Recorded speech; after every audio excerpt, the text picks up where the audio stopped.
Put your seatbelts on and get ready for the ride.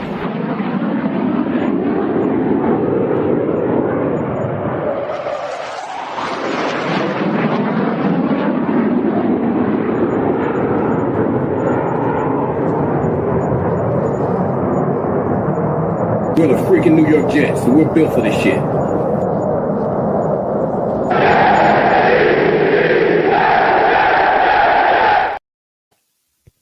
Hello, welcome to another episode of In the Trenches with Gang Green. I'm your host, Bubbs. Today is Friday, February 14th. Hopefully everybody's having a good day so far today. This is episode 492 of the In the Trenches with Gang Green podcast. I thank you, as always, for joining me. For those tuning in on YouTube, make sure to please like and subscribe. Appreciate your support. As always, of course, thank you to those tuning in on all the different audio podcast platforms where the show can be found. Today, we're going to take a look at quarterback options for the New York Jets. The post-Aaron Rodgers era is officially here. We got the two statements yesterday. The New York Jets are moving on, and now we have to figure out the plan for 2025 and what that might look like. So we will break that all down today on the podcast. As always, though, before we begin, we've got to tell you about our podcast partners, starting with our friends over at BetUS, America's favorite online sportsbook. Let's take a look at the long list of odds.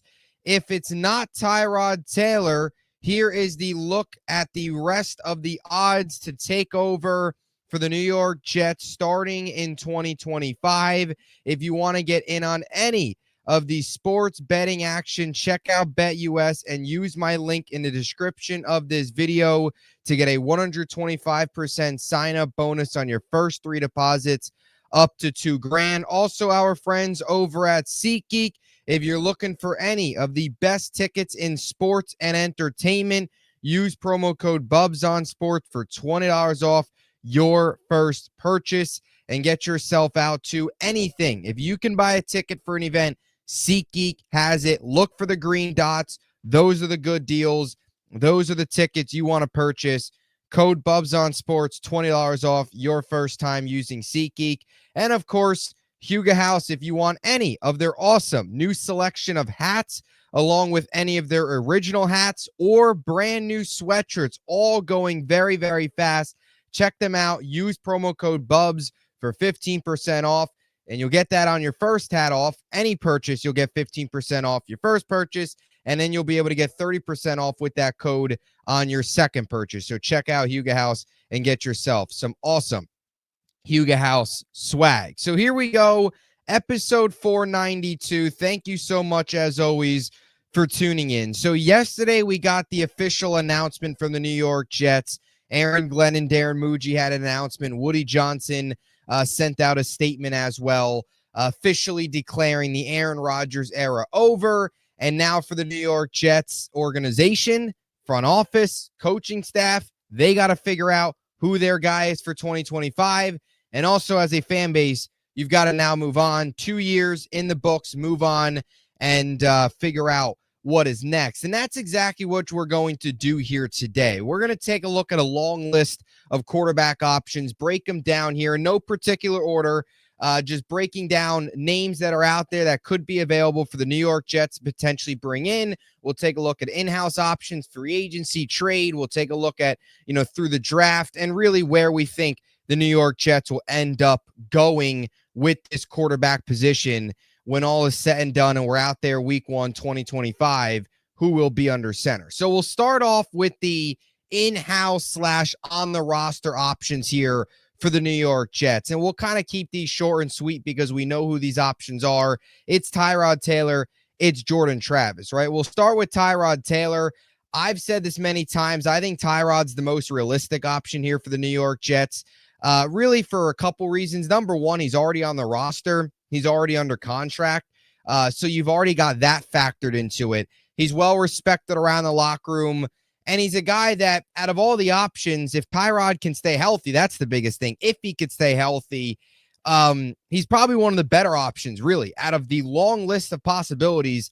Tyrod, when he's out there and he's healthy, was one of the better options that the New York Jets will have to choose from. So I think it's the most realistic. He's already under contract, like I mentioned, for another season. They signed him to that 2-year deal, $6.8 million cap hit. He's also already been in this role before, right? He was with Buffalo back in 2017, was able to end that playoff drought, and then you were able to go into the Josh Allen era. A little bit different in Buffalo because he already had 2 years prior of experience, but a guy that's been proven to be able to come in as a stopgap, play well, and bridge to a rookie, bridge to the future, which is what he'd be doing here.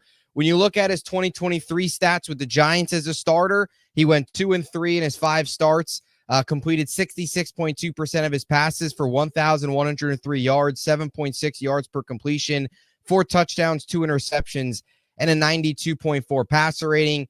Provides a little bit of that mobility, not afraid to take chances deep. The one issue with Tyrod is he holds on to the football for a very long time, and that has resulted in some of the injuries. So hopefully, if he is the guy, can stay relatively healthy. But I think Tyrod's the most realistic.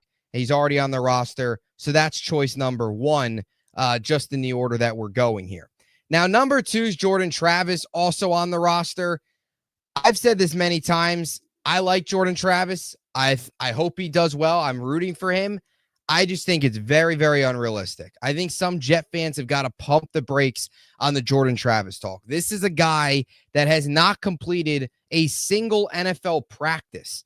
Right? We can't sit here and talk about Jordan Travis becoming the future quarterback, the guy for the New York Jets for 2025 and beyond, when he hasn't even stepped foot on a practice field and taken 1 practice rep in team drills. This is a guy that was supposed to be ready by training camp, wasn't, then was supposed to be ready potentially by last season, middle of the season, to continue to practice, wasn't, didn't just suffer 1 setback, but suffered multiple setbacks to the awful injury that he suffered in his final year at Florida State, which we all, of course, know, not only took away from a great season with him, but also took away from a great season with FSU.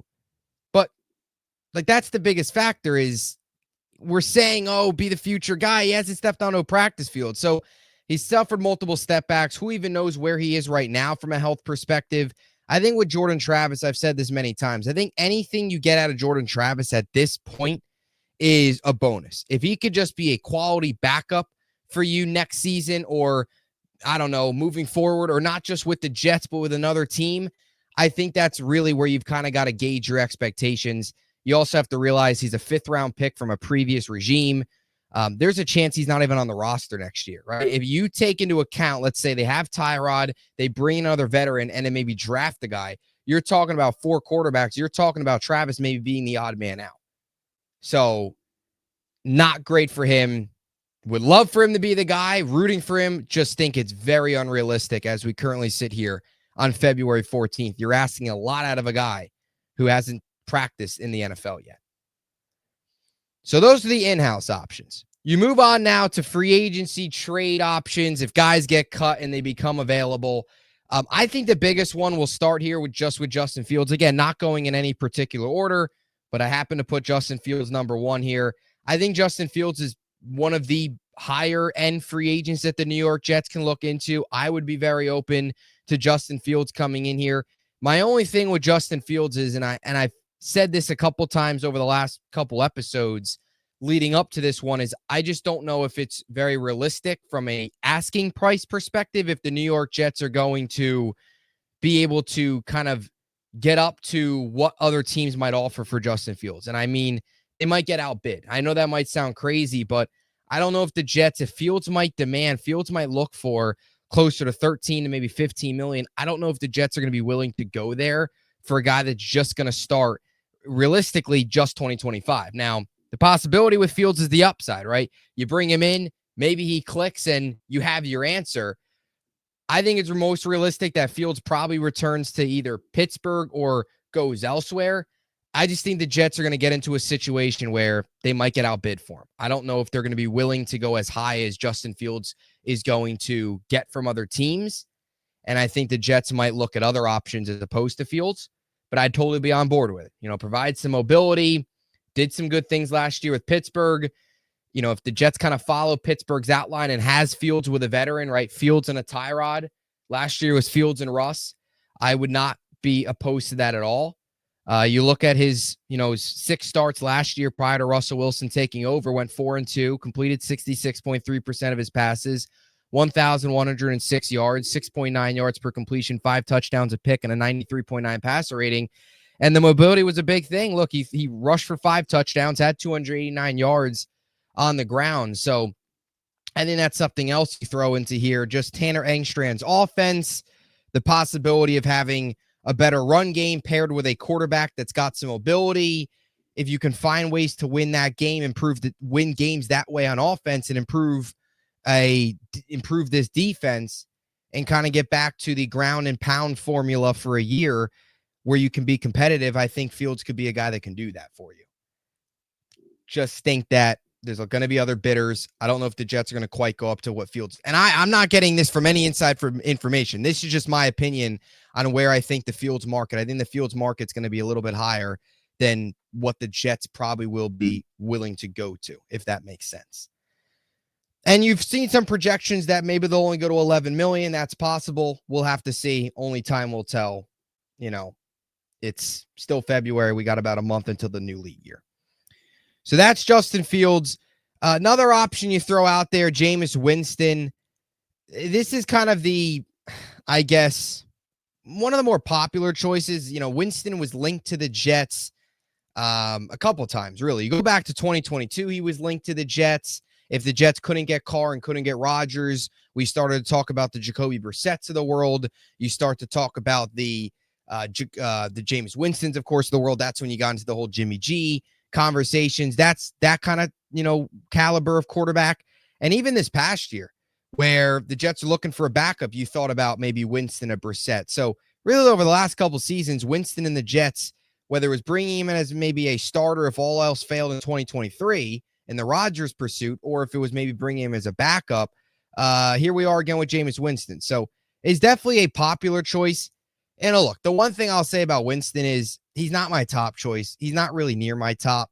I would prefer a Fields. I would also probably prefer just Tyrod's start. And I'll read some names out later on too as we continue here that I'd probably prefer over Winston. And the one thing with Winston is he'd at least be entertaining, right? He'd go out there. He's going to throw 4 touchdowns, but he's also going to throw 3 interceptions in a game. He's going to pick up a lot of yards. He's going to make a lot of dumb decisions, but at least it's going to be entertaining. At least he's going to take chances and throw the ball deep and at times have success. The interceptions would be very frustrating. They're going to be annoying. That's who he is. He started 7 games last year with the Browns, went 2-5, completed 61.6% of his passes for 2,038 yards, had 12 touchdowns and 12 interceptions. That's Jameis Winston right there in a nutshell. 79.8 passer rating. This is a guy that in his career has 154 touchdowns and 111 interceptions. He threw 30 interceptions, of course, in that famous or infamous 2019 season where he had 33 touchdowns and 30 interceptions. So if you're a guy that likes a lot of touchdowns, Winston might be the guy for you, but you're going to have to take the interceptions, I guess, in stride because he throws a lot of them.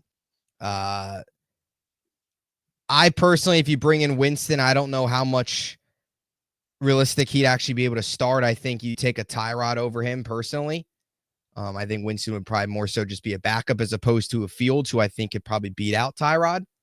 But Winston's option, he might be cheaper than some of these other guys. His AAV last year was about $4 million. Can you get him on one of those deals? We'll see. Some other names here. 2 names here that are currently under contract. Again, I'm not going in any particular order. This is just the order I wrote them down. 2 guys right now that are under contract, but the way it's trending could potentially be available if teams move on, similar to the Jets just did with Rodgers. We'll start with Kirk Cousins. You guys know how I feel about Kirk Cousins. I understand the reasoning behind it. I get the, not excitement, but I get the why some fans would take Kirk, and that is if he would to be cut from Atlanta, you'd only be paying him $1.2 million. I believe his contract's about $28 million for this year. I think Atlanta would be paying him about 27.2 or something like that. The Jets would only pay him about 1.2. It'd be very similar to what the Steelers did last year with Russell Wilson. 38 million about was being, or about 37.2 whatever was getting paid by Denver, and the Broncos, or the Steelers rather, only got him about a $1 million deal essentially. So that would be the thing with Kirk. My only thing with Kirk is coming off a torn Achilles, going to be 37 years old.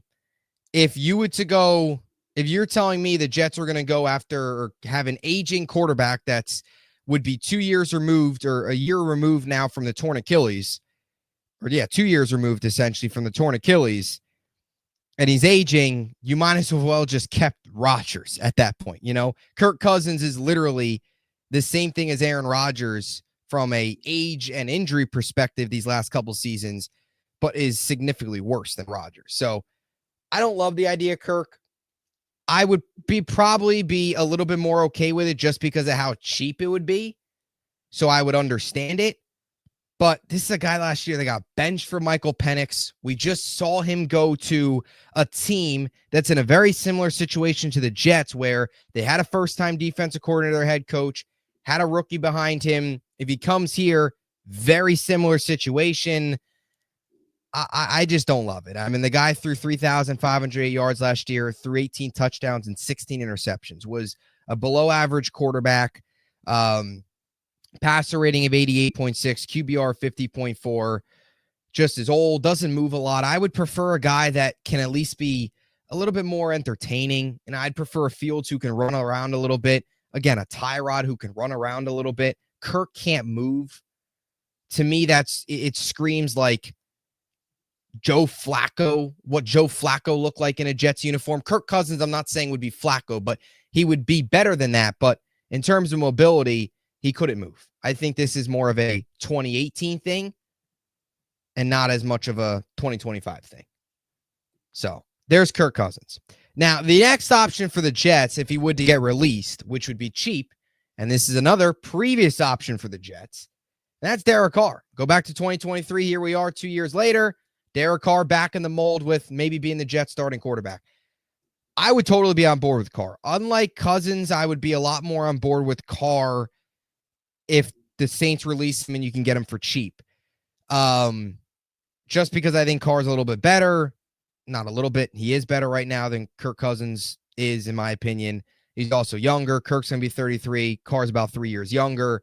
Last year only played in 10 games. Year prior, played in 17 games with the Saints, 25 touchdowns, 3,878 yards.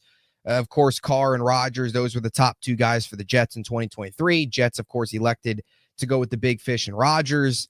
So, I'd be open to Carr. You look at his numbers last year in those 10 games played, completed 67.7% of his passes, 2,145 yards, 15 touchdowns, 5 picks, a 101 passer rating, and a 63.4 QBR, 7.7 yards per completion. Carr had the crazy 2 weeks last year, the first 2 weeks of the season where the Saints put up 40-plus points against Carolina and then Dallas back-to-back. He had the 5 touchdowns and 1 pick for like over 400 yards in the first 2 games combined. If he can come here and do that all year, totally. But I would take, if you're giving me the option of, okay, Kirk Cousins and Derek Carr get released, I would take Carr. I think he's just better right now. He's younger. And yeah, it's simple as that. He's just better in my opinion. So there's the Derek Carr option. And you could make a case that if Derek Carr would to get released, he would maybe be one of the better options for the Jets. He's better than Winston. In my opinion, he's better right now than Cousins is. You get into some of these other names, you could probably make the case he's better than those guys too. We'll get to the biggest name of them all, which I don't think is happening. We'll still get to him here in a second. But you make a strong case for Carr being one of the better names on the market, free agency-wise, if they do move on from him. And look, that's saying something. Yes, the market's not great for quarterbacks. It's not. We all know that. Another name here I throw out, this would be a trade situation for the Jets. And the reason I bring up this guy is just the connection to Detroit. You've also kind of seen some steam around Jet fans growing for him. And that's Hendon Hooker. He's got the connection with Aaron Glenn, has the connection with Tanner Engstrand, mainly Engstrand from Detroit. He would be a developmental option. I don't really think he's going to come in here and necessarily compete so much this year with Tyrod. I think he would be more of a Tyrod play, Hooker sit. If Tyrod would to go down or whatever, and you want to play Hooker and maybe he can develop and you get something out of him, or he competes with a rookie this year and then plays behind Tyrod, and then you go into next year and maybe he competes with whoever else is brought. I don't. I think he'd be a developmental piece. He's kind of an interesting guy. The only thing with Hooker that I guess would concern you a little bit as a Jet fan, and not really concern you because you're not asking him to come in here and win a Super Bowl necessarily, but first of all, he's only appeared in 3 games in his NFL career. He's been in the league for 2 years now. He was a, day 2 pick, 3rd round pick, 68th overall for Detroit. But if the Lions really liked Hendon Hooker so much and they believed in him and trusted him so much, I don't know if they would have necessarily signed Teddy Bridgewater prior to the playoffs starting, right? I think, and maybe that was just, they didn't, if Goff would to go down, which he did go down for a play or 2, and Bridgewater ended up coming in that Washington game. But if Goff would to have went down, maybe they just didn't feel Hooker was ready yet. So if that's the case, do you bring him here if he's not really ready at all?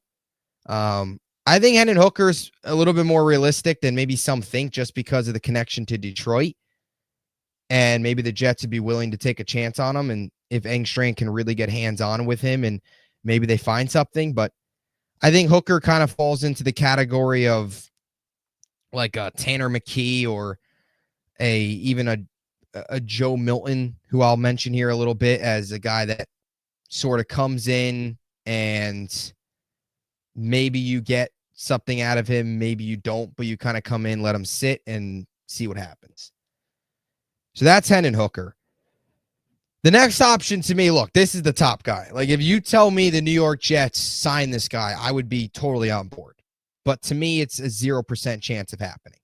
That's Sam Darnold, right? Coming off of a career year, threw 35 touchdowns last year. You look at his numbers, 35 touchdowns, 5th in the NFL, was 14th in QBR, was 5th in yards. The guy was a top 10, top 7 quarterback in the NFL last year, was right in the running for comeback player of the year. Of course, Burrow ended up winning it.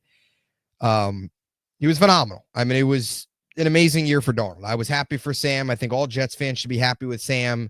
It was nice to see him finally have some really good success after, a stop in Carolina that didn't necessarily go well. The one stop in San Francisco felt like it helped, felt like it was nice to get him a year under competent coaching, and then goes to Kevin O'Connell in Minnesota.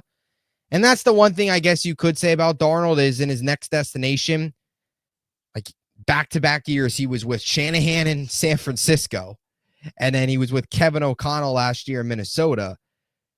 Does he need that great coaching in order to be good? Can he go to a team with Tanner Engstrand and can he still play well? It felt like a lot of the Kevin O'Connell, you hear what came out of Minnesota, a lot of what Kevin O'Connell was saying, Josh McCown, his quarterback's coach, basically turned it into language that Darnold understood, and it was that well-oiled process. Would that happen here? Would that happen anywhere else? That's certainly a question. Couple of things about Sam, though. Number one, and I know we all look the Snoop Dogg joke at the NFL honors. Of course, he didn't laugh at it, and I understand. He's well-respected player. It just didn't work here. The first time around. Hint, hint. Second time around coming. Just kidding. But it didn't work here first time around. But Darnold always carried himself well. Never took any shots at the Jets leaving. But you always knew. You even hear reports. He's done. He's kind of done with the Jets. The way it happened here, I don't think his family would be very open to him coming back here. Like, I just don't think it's going to happen. I think that ship sailed. He was here for 3 years. It didn't work out. 3rd pick blew up. They didn't help him. I don't see him now with an opportunity to really revive his career. Like, Darnold's going to have an opportunity to sign a big deal with another team. I don't know if he's going to come to the Jets. I also just think the timelines. Like, I think the Jets are more looking for a bridge in 2025 and then a rookie in 2026. I don't necessarily know if Darnold's going to go sign a 1-year deal somewhere. I think, which I don't see the Jets signing Darnold to a long-term deal. I think they're looking for a quarterback to kind of come in for a year. I think the timelines maybe conflict a little bit. Maybe the Jets really like Darnold and feel like he could be their guy, but I just don't see it happening. I really don't. I don't. But look, if it does, I think you'd be fired up because he's free agent-wise, he's the top quarterback on the market from the season he's coming off of. Just don't see it happening. Russell Wilson, another guy here. I think Russell Wilson, there's a good chance he ends up in New York. I just don't think it's with the Jets. I think there's a good chance he ends up with the Giants as a veteran to pair with a rookie this year. He met with the Giants last year, always wants to play in New York. I think the Giants are the fit for him. If you're talking about him coming to New York, I don't think it's the Jets, but look, another option, is available. Last season, had a solid year for coming in and missing the first 6 games, 16 touchdowns, 5 picks, 2,482 yards, 53.1 QBR. A guy that came in, was playing really, really well. They were 6-1 his first 7 games. Then the bottom fell out at the end, losing 5 in a row, including that Ravens loss where they basically no-showed and lost by 2 scores in Baltimore in the wild card game. It was a good year for him. It was. I don't know. I think the Jets just moved on from Aaron Rodgers, who is a polarizing figure, a guy that attracts a lot of media attention. Russell Wilson is a guy that is a big name. He attracts a lot of outside noise. I don't know if the Jets are going to go from Rodgers to Wilson, but he's a name that's out there. Jacoby Brissett met with the Jets last year, was very close to becoming the backup, but then the Patriots opportunity came up and Brissett wanted to go to a place where he had a chance to start. Of course, that wasn't the case sitting behind Rodgers. He's been in a bridge role for a very long time. Again, it feels like he's been linked to the Jets a couple times, whether it was last year. We mentioned 2023, of course, where if they couldn't get a Carr or a Rodgers, would they look towards one of those bottom tier options as a guy in 2023 to essentially compete with Zach at that point in training camp if they couldn't get any of those guys? We all know what ended up happening. But Brissett, either way, is out there, is available, free agent. Started 5 games last year with the Patriots before Drake May took over, went 1-4, 79, 135 passes completed, 58.5% completion percentage, 2 touchdowns, a pick, 696 yards, and a 74.2 passer rating. So Brissett would be another name to come in here, compete with Tyrod. I wouldn't be against Brissett. Again, it's just interesting to see where the Jets, where they're at in terms of valuing the quarterback this year. And there's a good chance they maybe don't bring in any other veteran. Maybe they just go straight with Tyrod and then draft somebody. And they go with Tyrod, the draft pick, and Jordan Travis. There's a chance they do that. But I still think they should and probably will go with another veteran. We'll see.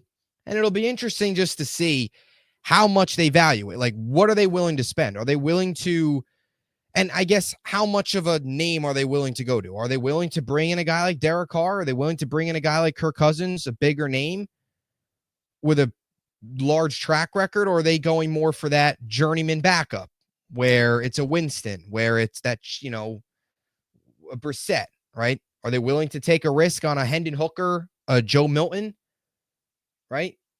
Would they want to go? How high do they value Fields? Is Fields their top guy? Do they feel Fields can maybe be a fit here long-term if maybe something clicks, right? It'll be interesting just to see how that all ends up panning out. But Brissett, another option. We'll also throw this name out here, and it will give you some others. Joe Milton. I doubt this happens, but Joe Milton's a guy to me that excites me a little bit. Bazooka Joe, as everyone likes to call him. He'd be a developmental option, a 6th-round pick out of Tennessee. College career was kind of interesting, going back to Michigan, of course. Wasn't great, and then goes to Tennessee and puts together a very, very good 2023 season and gets taken in the 6th round. His arm is incredible. I think one thing that gets a lot of people intrigued about Joe Milton is what he did in that Bills game, where he just 241 yards and a touchdown. You saw a lot of really, really good things. I understand that it was a bet against Bills backups and all that stuff, but it still was impressive. And his preseason was pretty impressive as well. I'd totally be on board with Milton. The biggest thing to me that's holding this thing up is I don't know if the Patriots would make this trade to a division rival. Even though they have Drake May, what if Milton would come to the Jets and turn into something?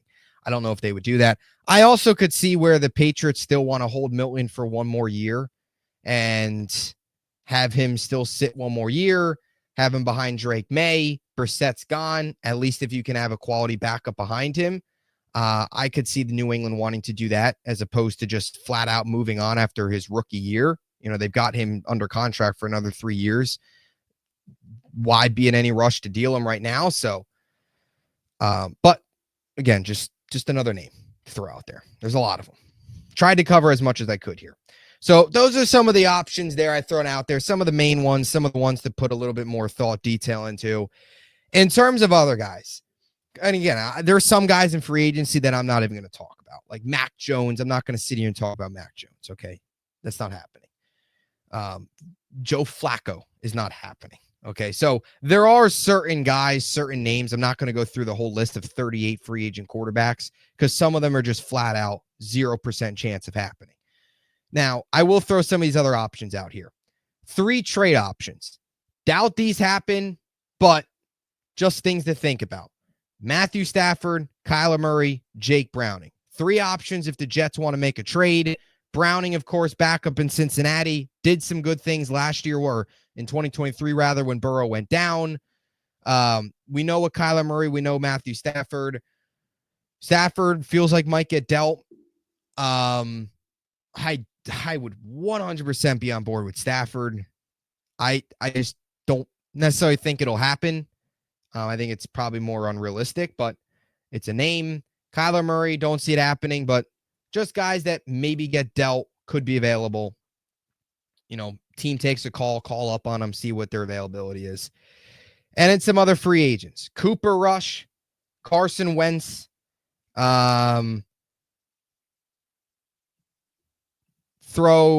Tanner McKee in there. Little Super Bowl champion action. Another guy as another name. And then Jarrett Stidham. And the reason I bring up Jarrett Stidham is just similar to Hendon Hooker, the connection he'll have with Muji from Denver. Do they bring in Stidham? The only thing I have with Stidham is, I mean, the guy last year struggled to win the second quarterback job against Zach Wilson. I mean, that was a pretty tight race to win the backup job with Zach Wilson. How much value would he really bring to this team? You know, like, would he really make it much of a competition for Tyrod? Or is he kind of just a body? So, and that's the whole thing. What do the Jets want? Do they just want like another veteran body? Do they want a guy like a Stidham who really has no chance to start? Tyrod should be able to beat him out for the job pretty easily, but just another body, a guy that's been there, done that, where he could be a number 2 and then have your guy that you draft this year just kind of sit and watch and be a barrier for him? Or do they really want a guy that come in and strongly compete with Tyrod, which is a Derek Carr, even a Kirk Cousins, I would say, can be guys that can come in here and win the job over him? I don't really know if Hendon Hooker or Tanner McKee would do that. Kenny Pickett? No way. I don't think so, but they're names. And then you get into the draft. I think realistically, you're looking at a day 2, day 3 draft here. Will Howard, Jackson Dart's the big one. I'll leave Jackson Dart here for a second. Will Howard, Kyle McCord, Jalen Milroe. Those are some of the main ones. Curtis O'Rourke, those guys you get deep in. I think if you really want to take a guy with an actual upside, you're really looking at McCord, Will Howard, Jalen Milroe. Jackson Dart's an interesting one just because he's flying up draft boards right now. He seems to be 2025's version of a draft darling. Every year they pop up. Dart seems to be that guy. I think there's a good chance the Jets can get Dart on day 2. No way you're picking him at 7. There's no chance I'm doing that. But do the Jets maybe do what the Ravens did a couple years ago? And if they really value Dart, do they trade up? And the hype's real. Would they trade up back into the first round to get Dart, similar to what the Ravens did with Lamar, where they traded back in to get Lamar? Would they want to do that with Dart, give him the 5th-year option, and maybe they really try and build him up as something? All right, we did just see Darren Muji come from Denver, where they drafted Bo Nix. And for a very long time there, Bo Nix was projected to go in the second round. Not many people saw him going early. And sure enough, what did he do? He went early. So could there be a world where the Jets trade back into the first and get Dart and say, we're gonna try and pour as much into him as possible and see if he can be our guy? Maybe. Because Muji did just come to a team in Denver where they took a guy in Bo Nix where many didn't necessarily think if he was a first-round talent or not. So something to look for. And you want to talk about first-round guys, Shedeur, Cam Ward. I don't see the Jets trading up for either of those guys. I don't see that happening, but like I keep saying, it's a new regime. We don't really know what their tendencies are, right? You kind of learn as you go along, what GMs and coaches and regimes want to do. We don't know. They've been in place for about a half a month since their introductory press conference, right? So we don't know what the mindset is, the approach is for this regime. How much do they value this quarterback class? If they love a Cam Ward or a Shedeur Sanders, which most likely I probably don't see that being the case, would they trade for one of those guys? It's just something to think about. So there you have it. There you go. Tons of names just went through. Tons of options. Who do you want to be the Jets quarterback in 2025? I still think sitting here right now on Friday, February 14th, Valentine's Day, I still think it's going to be Tyrod Taylor, and I'd be totally okay with that. I think out of a lot of the names I just rattled off, I take Tyrod over those guys anyway. But there certainly are some intriguing options. Justin Fields being one of the top ones. Sam Darnold, although that's not realistic. So we'll see. Free agency right around the corner. Can't wait for that. And that's an episode. Let me know what you think in the comment section down below. Do you want the Jets draft a quarterback? What do you want? What do you think the Jets do? Who do you think is under center in 2025? Only time will tell. We'll be back. We'll have an episode up on Monday discussing the mock draft. So we'll have a mock draft Monday up on Monday. So stay tuned for that.